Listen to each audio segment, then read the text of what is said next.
Hoje eu não vou ter exposição bíblica, tá? Eu achei até que teríamos um número bem menor de pessoas aqui hoje, então eu preparei alguma coisa temática devocional, vamos chamar assim. Então eu vou pedir que você abra sua Bíblia no Salmo de número 23. Um salmo muito conhecido. E eu quero utilizar apenas um versículo desse salmo, que é o último.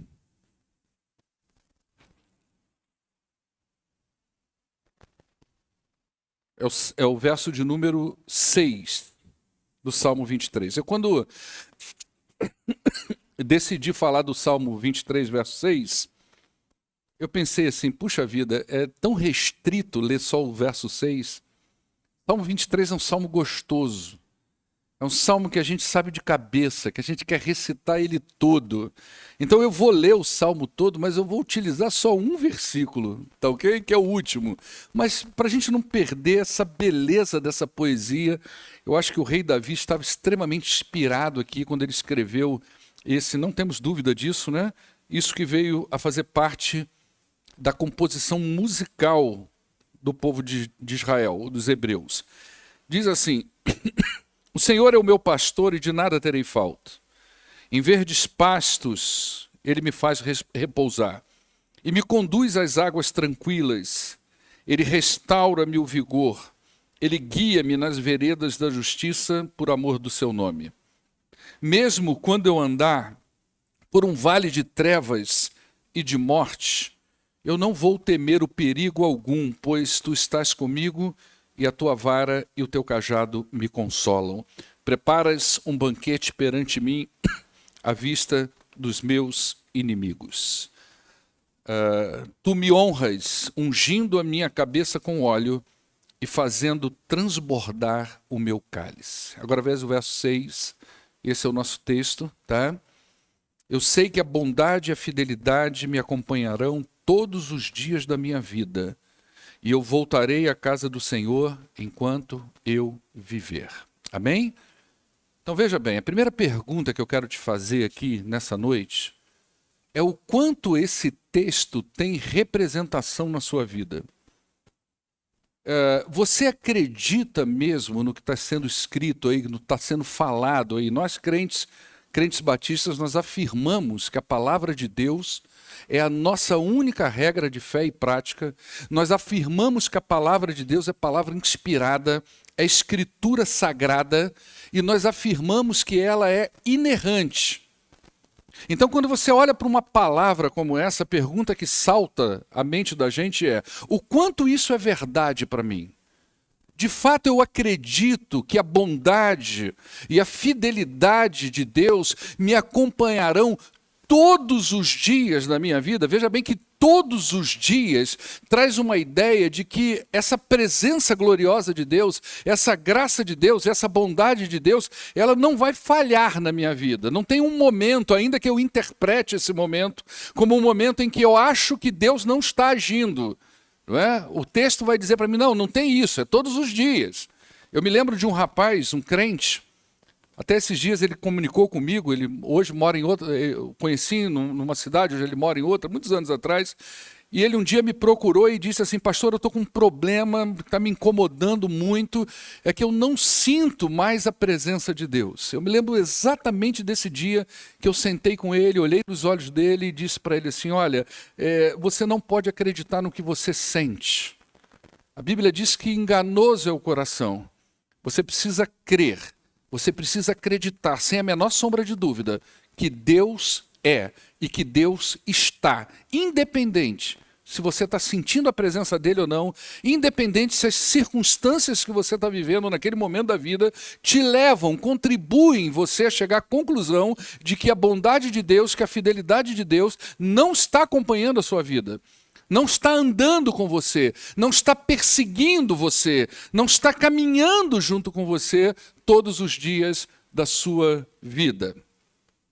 Eu vou começar essa reflexão contando uma história que eu extraí de um livro de um escritor muito conhecido, não sei quantos aqui, talvez você já tenha lido esse material, e muito do que eu vou falar aqui tem a ver com os escritos do Max Lucado. Então ele conta uma história que aconteceu, uma história verídica que aconteceu nos Estados Unidos, e essa história não é uma história, vamos dizer assim, incomum. É possível que você já tenha visto isso aqui no Brasil e talvez conheça pessoas que viveram isso aqui. Mas é a história de um homem que ele chama de Eric Hill e da irmã dele, que se chama Debbie. Né? São dois irmãos. E ele começa contando a história desse rapaz, desse jovem chamado Eric, e ele diz que ele era um jovem que tinha tudo que ele precisava para ter um futuro brilhante na vida dele.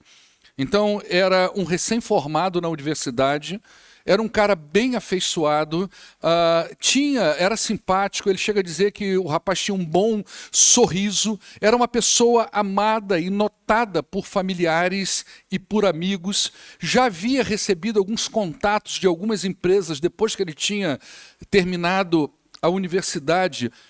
Algumas empresas já haviam contactado ele para que ele pudesse compor o quadro de trabalho, e ele aparentava ser uma pessoa muito calma, muito serena, muito tranquila, até que um dia ele começou a entender que estava sendo atormentado por vozes e por imagens. E essas vozes e essas imagens era como se estivesse enlouquecendo a vida dele. Quem tem algum conhecimento na área da saúde mental sabe que isso aqui são indícios fortíssimos do que a gente chama hoje de esquizofrenia.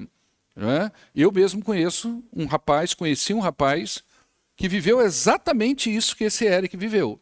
Futuro brilhante, uma carreira militar pela frente. E a história do Eric que eu vou contar aqui para você é muito parecida com a história dele. Aconteceu exatamente a mesma coisa. Então, Eric ouvia essas vozes e essas imagens, ele via essas imagens, e ele tentou se livrar disso de todas as maneiras, até um dia que ele saiu pela porta de trás da sua casa e nunca mais ele voltou para casa. Ele não voltou mais. Esse rapaz, cujo eu mencionei aqui agora, o caso dele foi no trabalho. Ele saiu do quartel e ele passou a viver como um andarilho, catando lixo, fazendo isso, até aquilo, outro, e por aí. Hoje, graças a Deus, a vida é outra, né? Então ele saiu e não voltou mais. A irmã dele até teve uma perspectiva de tê-lo visto uma vez na rua, esperou que ele voltasse, mas ele não voltou, ele não ligou, ele simplesmente sumiu. Ela tentou achar esse Eric várias vezes, mas sem sucesso nenhum, ela não conseguiu, porque ele havia realmente fugido, viajado para um lugar onde só ele, Deus mesmo, sabia. Ele não buscou mais ajuda de ninguém, e não decidiu contar onde estava para ninguém, simplesmente foi viver a sua loucura. Ele virou andarilho, catador de lixo na beira da estrada. Um rapaz que tinha um futuro promissor, que se sentiu atormentado por vozes e imagens, e agora ele era um catador de lixo, um andarilho na beira da estrada. Não tinha nada a ver com drogas isso, não é? Não tinha nada a ver com depressão, nada disso. Simplesmente ele foi atormentado mentalmente e saiu. Ele virou um andarilho e passou a morar num terreno baldio, um terreno que não tinha mais ninguém. Quando descobriram o paradeiro dele, já tinham se passado 16 anos, ele estava com 44 anos, quando ele começou a ser encontrado. A irmã dele aguardou esse tempo todo para ter esse encontro com o seu irmão. Conseguiram encontrar ele graças a dois eventos. Primeiro, que nesse terreno baldio, onde ele estava morando e vivendo lá como um morador de rua, uma imobiliária começou a construir ali, movimentar o terreno, então ele teve que sair dali. E outro acontecimento é que ele começou a sentir muitas dores abdominais, e ele foi levado ao médico e lá descobriram que ele estava com câncer já em fase terminal.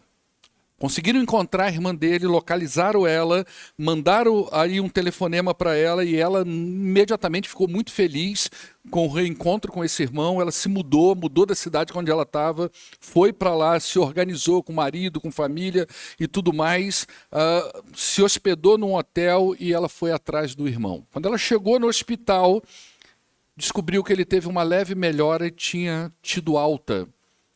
Mas o capelão do hospital disse: eu sei onde ele está.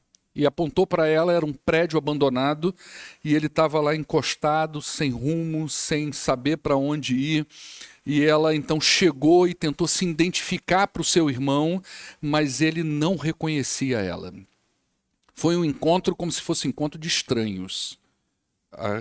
aquela irmã buscando seu irmão, e ele ali olhando para ela, mas ele não reconhecia ela. Ela só conseguiu uma atenção dele quando mostrou um broche com um anjinho. Talvez, provavelmente, algo que na sua infância, no relacionamento de irmãos ali, aquilo teve algum sentido.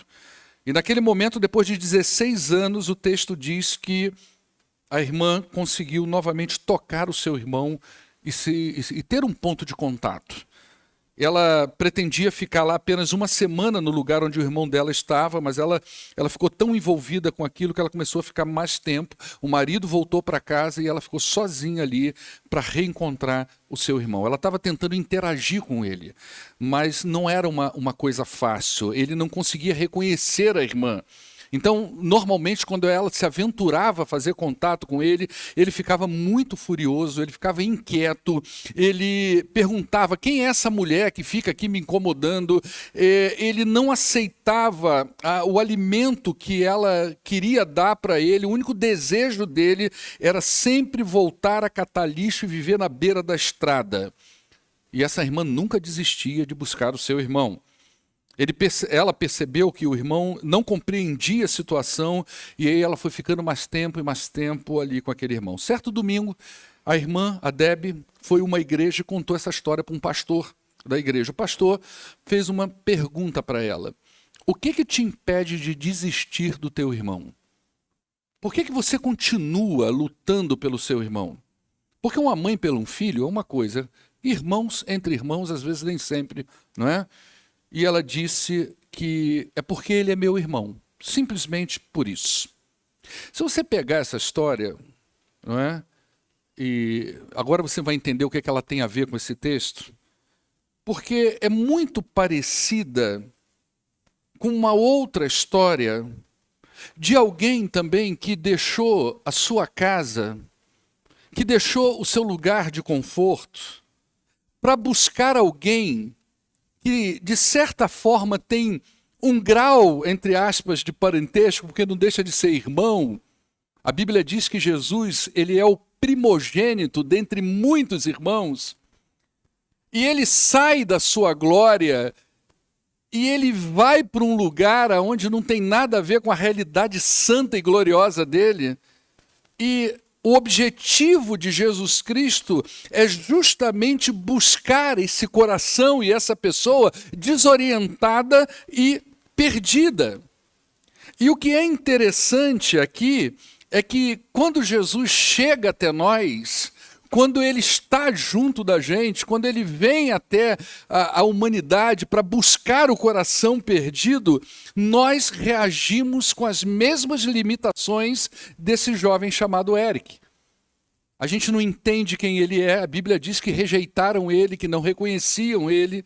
Até hoje é assim, Jesus é apresentado para nós como nosso irmão, Jesus é apresentado para nós como nosso melhor amigo, Jesus é apresentado para nós como aquele que vem nos buscar dessa vida de andarilho espiritual, dessa vida que nós achamos que estamos conta de todas as coisas, mas nós não reconhecemos Jesus, nós duvidamos de quem ele é e rejeitamos todo tipo de alimento que ele possa oferecer para a nossa vida. Mas Jesus, assim como aquela irmã do Eric, a Deb, ele vai nos perseguindo até hoje e ele vai atrás de nós como alguém que não importa o tempo que leva, não importa a distância que está, mas está sempre buscando o coração arrependido, o coração perdido, o coração desorientado. É como se a bondade de Deus e a misericórdia de Deus nos seguissem todos os dias da nossa vida. É como se todos os dias a graça de Deus revelada em Cristo Jesus, a bondade de Deus revelada em Cristo Jesus, estivessem sempre atrás do pecador, não porque somos pessoas extraordinariamente especiais, mas porque Ele é misericordioso, porque Ele é bondoso e porque Ele nos ama sem que nós tenhamos feito absolutamente nada para que isso aconteça. Então existem pessoas que entram e saem dentro das igrejas, existem pessoas que ouvem a palavra de Deus, fecham seus ouvidos e elas continuam como Eric, como andarilhos espirituais da vida, Mas a graça e a bondade de Deus na pessoa de Jesus Cristo é como se estivesse todos os dias acompanhando aquela vida e fazendo como Debe fez com seu irmão. Então, quando a gente lê um versículo como esse, é como abrir uma caixa, um tesouro de joias. Você já percebeu as palavras que tem nesse texto? Bondade, fidelidade, me acompanharão todos os dias da minha vida. Eu voltarei à casa do Senhor enquanto eu viver. É um tesouro. Nós não temos e não vamos fazer aqui um aprofundamento no que significa cada palavra dessa. Talvez num outro momento valesse super a pena a gente pegar esse texto, debulhar essas palavras, porque é uma caixa, é um tesouro. Você imagina todas as manhãs você lê um texto desse. Imagina nas noites de tormentos da sua vida, de dúvidas, de incertezas, você lê um texto desse. Eu tenho certeza. Você lembra das caixinhas de promessa? Quem tem caixinha de promessa em casa aí? Pode ter isso não, tá, irmão? Brincadeira, brincadeira. Meu filho levantou a mão, gente. Meu filho lá atrás levantou. Ainda bem que ele é o último, lá ninguém viu. Entendeu? Só eu vi. Ali, minha esposa está levantando a mão. Mas quase todo mundo, né, uns anos atrás, tinha uma caixinha de promessa do lado da cabeceira da cama. Tinha lá na sua loja, vende, Alexandre? E vende muito aí, ó. Então, irmão, podem comprar. Então você vê, olha aí, todo mundo tinha uma caixinha. E quando saía esse texto, era como se um baú de tesouro estivesse sendo aberto. Essas palavras saltavam no coração, na mente da gente, de uma forma reconfortante. Principalmente quando você entendia que estava vivendo tempos difíceis.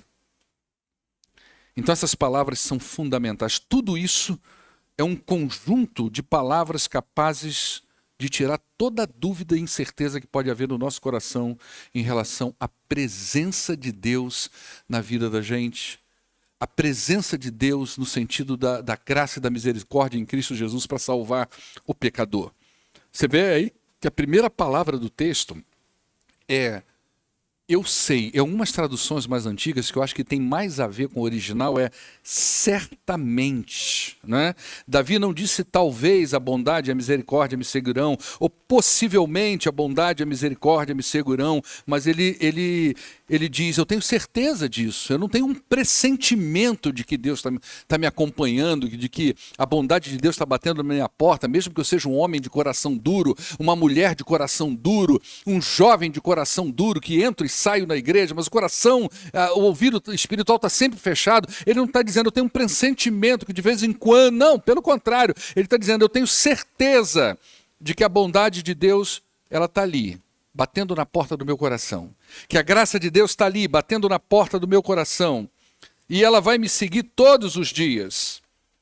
Tiago capítulo 1, desculpa irmão, verso 17, diz, toda boa dádiva e todo dom perfeito são lá do alto, descendo do Pai das luzes, em quem não pode existir variação ou sombra de mudanças. Nós mudamos. Nós mudamos. Nós temos altos e baixos. Nós temos dúvidas e incertezas. Mas Deus, Ele é o que é. E Ele é fiel. E aquilo que Ele diz que faz, Ele faz. É por isso que Paulo diz assim, lá em 2 Timóteo, capítulo 2, versos de 11 a 13. Fiel é esta palavra, se já morremos com Ele, também viveremos com Ele. Se perseveramos com Ele, se perseveramos também com Ele, reinaremos. Se o negarmos, Ele por sua vez não nos negará. Se somos infiéis, Ele permanece fiel, porque Ele não pode de maneira nenhuma negar-se a si mesmo. Por isso que tem gente que fala assim, tem coisas que Deus, mesmo sendo todo-poderoso, Ele não pode fazer. E uma coisa que Deus não pode fazer é ir contra a sua própria natureza. Ele não pode negar-se a si mesmo. Ele não pode ser infiel. Isso é contranatural para Deus. Nós, seres humanos, muitas vezes temos nessas mudanças. Deus é imutável, Ele dá a certeza de que a sua bondade e a sua misericórdia estarão como que nos perseguindo todos os dias da sua vida. E aí, como não nos lembrarmos do texto de Lamentações de Jeremias, capítulo 3, versos 22 e 23, né? As misericórdias do Senhor são a causa de não sermos consumidos, porque as suas misericórdias não enfim, elas se renovam a cada manhã. Grande é a tua fidelidade. Outro versículo de caixinha de promessa, não é verdade? Que versículo maravilhoso esse aí. Que abundância de riqueza é Lamentações de Jeremias 3, 22 e 23. Dá uma segurança, uma certeza e um conforto nos dias de tribulação. Então, na verdade, esse versículo do Salmo 23, verso 6, o que ele está dizendo para a gente? Nos dias de lazer e alegria, Deus estará conosco. Mas nos dias de dor e tristeza, Deus também está presente. Nos dias de fartura e abundância, Ele estará conosco. Nos dias de escassez e limitação, lá estará Ele também. Nos dias de sol, Ele vai estar lá. Nos dias de chuva, também. Não há variação em Deus. Por isso que nós cremos, né, quando a gente ora lá pela Ucrânia, com todo tipo de tormento, a gente entende que a bondade e a misericórdia de Deus estão presentes na vida das pessoas, principalmente naqueles que creem em Cristo Jesus. Se há guerra, se há morte, é devido ao pecado do homem e não à bondade de Deus. Então Deus nos segue, como seguiu Adão e Eva no jardim, como seguiu Moisés no deserto, como seguiu seus discípulos. E as dúvidas em relação a esse versículo, elas surgem à medida da nossa desconfiança se Deus de fato, Ele está conosco todos os dias da nossa vida. Se Ele está realmente todos os dias, ou só por um minuto, ou só por uma situação. Porque quando a gente está na coisa boa, a gente fala, olha como Deus está aqui com a gente. Olha como Deus é bom. Às vezes você entende que houve um livramento de um acidente, alguma coisa, você fala, olha como Deus é bom. Mas quando você, às vezes, está passando situações difíceis, aí vem aquele pensamento, será que Deus está mesmo? Será que a bondade de Deus e a sua misericórdia está no luto? Está naquele exame que veio tão feio, tão ruim? Pegar exame é uma coisa dolorosa para alguns. Todos os dias eu passo em frente a Métodos, laboratório aqui, ó. Eu faço exame lá. De 4 em 4 meses eu tiro sangue ali para fazer uma série de exames. E eu passo ali, todas as vezes que eu passo na porta daquele laboratório, eu estendo a minha mão lá para dentro e peço ao Senhor, Senhor, que todos os exames sejam bons para as pessoas. Consola aquele que vai abrir e ter um impacto. Muda, eu chego a pedir, viu, Vitor, uma coisa louca, eu chego a pedir assim, Senhor, o médico já assinou e já deu um laudo esquisito, muda isso sem ele ver. Eu creio que Deus pode mudar os números, sabe? Se puder mudar isso, né? Mas a gente sabe que nesse momento Deus está presente também. Quando é que as dúvidas em relação a esse versículo somem e nós passamos realmente a entender que a bondade e a fidelidade, elas vão nos acompanhar todos os dias da nossa vida? Primeiro, à medida que nós acreditamos mais na nossa fé do que nos nossos sentimentos. Essa coisa de sentir, de perceber a vida através do coração, é uma coisa muito complicada. Você acorda com um sentimento ruim, você já condena seu dia e fala, olha, não estou me sentindo bem, logo o dia inteiro já está condenado. Não é? A gente precisa crer mais naquilo da nossa fé. Nós temos uma fé em Cristo Jesus, e Ele é vivo, e Ele é Deus, e nós precisamos ter uma fé firmada. E a fé não precisa estar necessariamente atrelada a sentimento. Ter fé independe de eu sentir ou não a presença de Deus. Então você vem para a igreja, hoje eu não me senti arrepiado, não arrepiou. Deus não está, não, Deus está. Às vezes o problema está em você, não está em Deus. Ele está. Vai ter gente que arrepiou, vai ter gente que não arrepiou. Então eu não posso medir a presença de Deus pelos sentimentos. Eu preciso crer que de fato onde há 2 ou 3 reunidos em nome dele, lá ele se faz presente. Então Deus está. Nem sempre nos sentimos tão espirituais, mas isso não significa que não tenhamos fé ou certeza na presença de Deus. E é nesse momento que nós devemos confiar na bondade e na misericórdia de Deus, que ela nos segue todos os dias. As dúvidas se dissipam à medida que nós medimos o nosso valor aos olhos de Deus e não aos nossos olhos. Então, quando aquele homem lá, o Eric da história, quando ele olhava para si mesmo, ele entendia que ele era apenas um vagabundo. Mas para a irmã dele, era irmão dela. Ele se via como um vagabundo, como um andarilho, mas a irmã olhava ele de uma outra forma. Então, muitas vezes nos sentimos como o Eric, um andarilho sem rumo, mas para Deus nós somos família. Quando nós entregamos o coração nas mãos de Deus, nós somos família. Então nem sempre importa como nos vemos, e sim como Deus nos vê. Nós podemos pensar que nós somos o tal e Deus nos vê como um sujeito arrogante. Nós podemos pensar, por exemplo, que nós somos os piores e Deus nos vê como amigos. Então os olhos de Deus são mais importantes do que os nossos.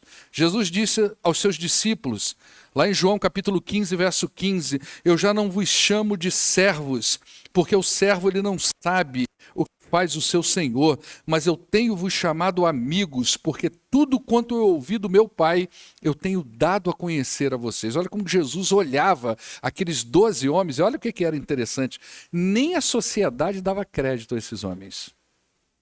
Você vê como é que é o reino de Deus, né? Deus pegou pessoas insignificantes, socialmente falando, e transformou essas pessoas em ícones mundiais. Olha o poder de Jesus, olha como que Jesus olha. Às vezes você se deprecia tanto, você acha que você não tem valor, você olha para você como uma pessoa incapaz, tem uma crença, tem 3 crenças, não sei se eu vou lembrar aqui, que são terríveis na vida de uma pessoa. É a crença do desamor, quando a pessoa acha que ela não é amada.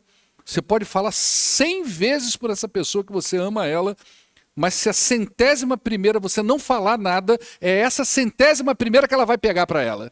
E ela vai dizer para você, tá vendo como você não me ama? Você já viveu isso com alguém? A pessoa está ali, você está o tempo todo, e ela está pedindo prova de amor a você o tempo todo, prova de atenção o tempo todo, você sempre dá o dia que você não pôde dar, está vendo como você não me ama? Sua esposa não faz isso não, amém, irmãos? Deixa quieto. A outra crença é a crença do desamparo. É quando a pessoa sempre se vê abandonada. Ninguém gosta de mim, ninguém me dá atenção, ninguém me chama para nada. Toda vez que eu chego num grupo me colocam por lá, essa crença do abandono. E a outra é a crença da desesperança. O sujeito não vê futuro para nada, não vê futuro para si mesmo. A cabeça está sempre nos traumas. Então, à medida que a gente entende os olhos de Deus, olha como que Jesus olhou esses homens que provavelmente haviam crenças como essas no meio deles. E Jesus olha, não, peraí. Eu tô vendo vocês diferentes, como amigos. As dúvidas em relação a esse texto, elas diminuem à medida que nós vemos um quadro maior daquilo que Deus está fazendo por nós e não o quadro menor. Então veja bem, Eric, através da sua doença, e foi isso que acabou proporcionando o encontro, ele encontrou a família dele. A doença era o quadro menor. A família era o quadro maior. Então, muitas vezes, nós nos prendemos em situações momentâneas, como hoje pela manhã, a gente estava fazendo a exposição da carta de Paulo aos Romanos, capítulo 15, verso 24 a 33, e o apóstolo Paulo chama a igreja de Roma para orar com ele e faz 3 pedidos à igreja. Me livre dos descrentes lá em Jerusalém, que eu preciso ir lá, faz com que os judeus crentes lá da igreja de Jerusalém me aceitem bem e que eu possa voltar a Roma e ter um encontro abençoado com vocês.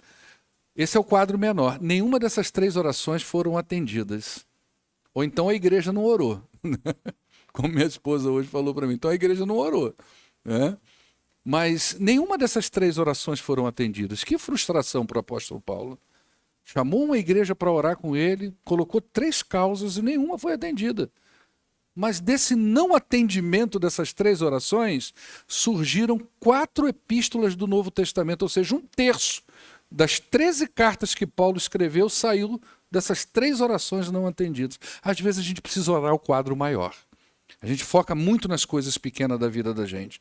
Existem momentos na nossa vida que nos trazem muitas tristezas e sofrimentos, mas o resultado em longo prazo pode ser melhor do que aquele que nós esperamos.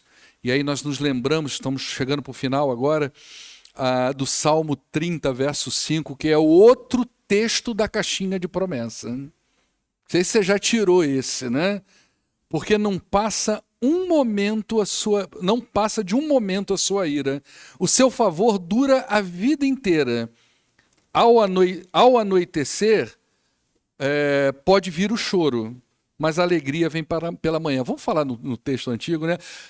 O choro pode durar uma noite. Esse você conhece, né? Mas a alegria vem logo pela manhã. Olha só que coisa, né? É o quadro, né? As coisas mudam. A gente vive momentos de sofrimento e tristeza, mas a gente precisa crer que a bondade, a fidelidade nos acompanharão todos os dias da nossa vida. E um dia voltaremos à casa do Senhor. Eu quero... Sabe qual é a melhor parte da história aqui, dessa história do Eric? É que antes de morrer, o texto lá, o original, diz que ele reconheceu a sua irmã. Depois de muito tempo, ele conseguiu ter um flash dentro da demência dele, ele conseguiu reconhecer a irmã, não é?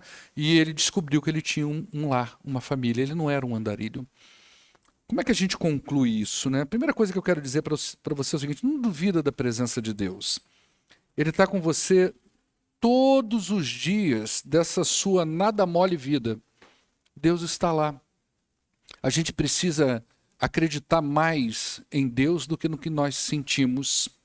Eu quero também apelar para você que de repente vem aqui essa igreja todos os domingos ou eventualmente, mas você não teve um encontro com Cristo ainda. E o fato de você vir nessa igreja ou qualquer outra igreja que você entra, o fato de você poder ouvir uma palavra de Deus, seja num rádio, uma música, qualquer coisa dessa natureza, a gente pode inferir que é como se Deus estivesse perseguindo você com a bondade e fidelidade dele, batendo na porta do seu coração. Como a irmã aqui do Eric, a Debbie, perseguia ele, tentando oferecer a ele bondade e misericórdia, tentando oferecer a ele uma família, um alimento, uma casa. E às vezes você está igual a esse Eric, não é? Você é um andarilho espiritual. Você ouve a palavra, mas você não abriga no coração. O alimento da palavra de Deus chega até você, você rejeita. Às vezes você até se sente irritado de tantas vezes que um pai, uma mãe, um familiar, um cônjuge está expondo para você o evangelho. Você fala, mas meu Deus do céu, essa pessoa o tempo todo. E você não consegue ter essa visão realística de quem Jesus é. Jesus para você é uma pessoa estranha. Você quer ver uma coisa muito interessante? Davi, coloca para a gente Evangelho de João, capítulo 1. Eu vou ler para a gente finalizar, né, aqui só alguns versículos. Deixa eu abrir a minha aqui também, que aí eu vou saber qual é. Porque você vai ver que o povo de Israel agiu igualzinho esse rapaz aqui.